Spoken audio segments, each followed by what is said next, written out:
Okay, this one is going to be in two parts. It's Epiphany Day 2, and then take time to make things beautiful. I'm going to start with and disenfranchisement. We're going to and using words that we um, have been taught to mean one thing and have been understood to mean something, but the root of it is completely, the truth of it is something totally different. The Epiphany portion. I walked out today, and in the process of me walking out, I came to the epiphany that a lot of um, a lot of the things that we're exposed exposed to, or that we see when we look at the world around us, we see things, and a lot of times what we see we'll label as um, we'll tend to label as we'll see all the dirty parts, all the bad things. Now I'm gonna put this on another vlog that I had, how I was looking at BP and I got distracted because somebody came that I didn't want to be around.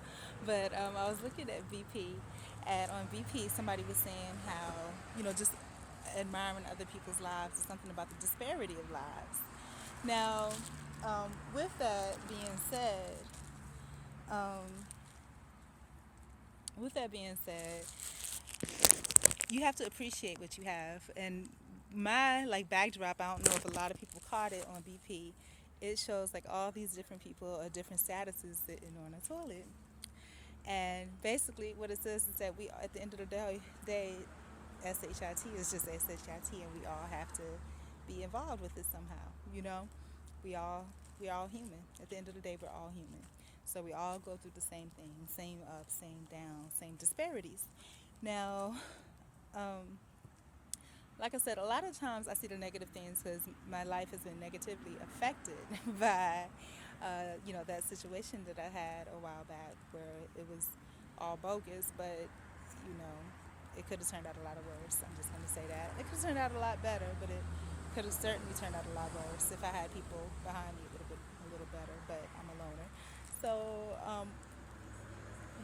as I was walking out in the area that I was in, if you go just south, it's really bad. But then when you come up north, it's not as bad, but it doesn't appear as bad, but it's still the same bad elements.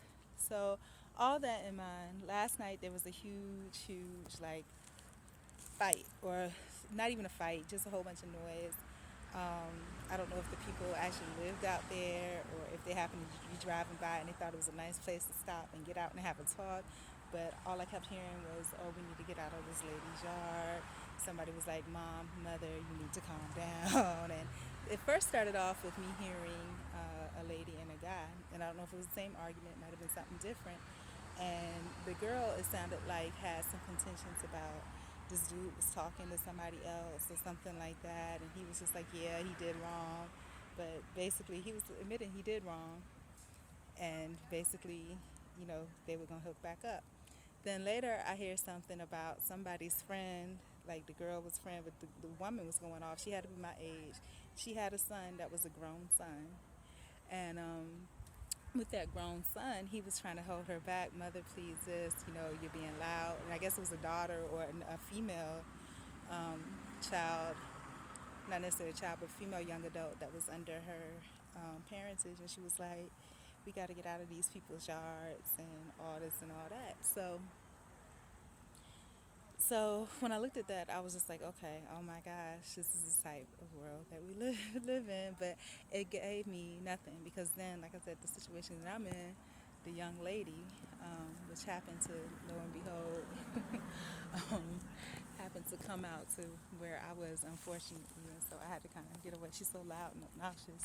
She was complaining about how something, she's in and out of dating some young guy, and I swear, I just have no words, but he breaks her stuff, throws her stuff away. She's like viciously, verbally assaulting him whenever they're around. So it's just a really unhealthy type of situation. And being exposed to it, I mean, it's nothing that you can do because you're exposed to that situation as well. Now, so like I said, all the ugliness that I see that's out there, and I'm like, and it pisses me off a little bit because I'm just like, why do people even expose themselves to that kind of stuff? Why? Why do you even do that? And then I was like, because really all your negativity is polluting the air. And like I said, tit goes for tat. People can think the same of me when I'm crying and moaning about, whatever my life.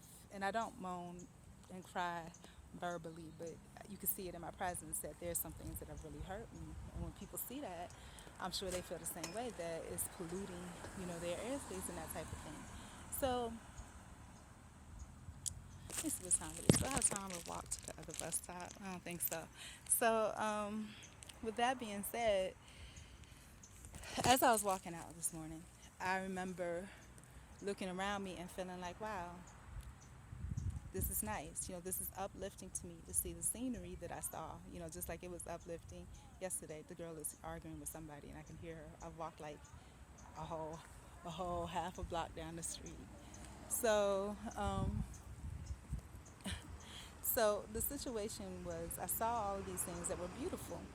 And I was just like, wow, what a beautiful day. All these things have come to honor and greet me.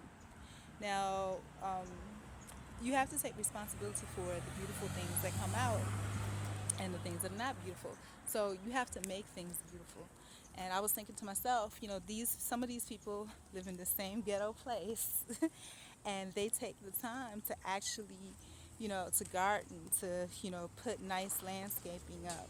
Knowing that some ghetto person might come and just act a complete fool on their property, but they take the time to do that. And I think, all in all, that's a beautiful thing. And so the same thing with me. They have something to work with. They have a home. They have a yard. They have, you know, the ability to do it, and they do it. They make it beautiful. And as I was thinking this, as I was walking along, it was almost like God was confirming it, because then I saw an older black woman that was doing the same thing. She was gardening, and the same thing. We all need to tend to our gardens. Our lives are our gardens, and what we reap in our gardens is what we sow. You know, and you can't just let your garden be planted and seeded and then just overflow. You have to eventually harvest it, or or your your goods are going to go to waste. And so that's in our lives. We have to tend our gardens. And when I look at me, I've had some not so nice things to say about myself because I felt a certain type of way about myself over, a process of some things happening. But the truth about it is that, I have a beautiful garden to sow. There's some weeds that I need to pluck out, but definitely doable. And what happens is that when I make my garden beautiful, that means that people that walk past and that see it, when they walk past and they see it, it enriches them and uplifts them, just like the sights that I saw this morning enriched me and uplifted me. So I have to remember to tend to my gardens of my mind, my soul, my spirit, my body, all of that. Tend to my gardens, and that's